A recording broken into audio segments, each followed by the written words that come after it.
Tinni flavour blog channel. তো আমি এসেছি সাপোর্ট গ্রামে পাগলা বাবা আশ্রমে। তো রথযাত্রা উপলক্ষে এসেছি, 7 দিন এখানে মেলা হচ্ছে। তো 7 দিন এখানে রথ উপলক্ষে মন্দিরটা কিন্তু খুব সুন্দর করে সাজানো হয়েছে।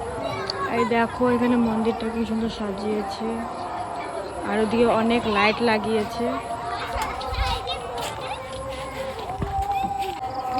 আর এখানে দেখো 3 পোলাপানকে নিয়ে এসেছি, বাচ্চা পার্টি। ওরা এখানে খেলা করছে। এখানে পার্ক আছে, ছোট ছোট বাচ্চাদের খেলার অনেক জিনিসও আছে এখানে। আর এই যে দেখো এখান থেকে আমাকে একটা পাগলা বাবা ফটো দিয়েছে এই সাধুটা কিন্তু আমাদের এখানেও আসে অনেক। এই যে দেখো মন্দিরটা কত সুন্দর সাজিয়েছে,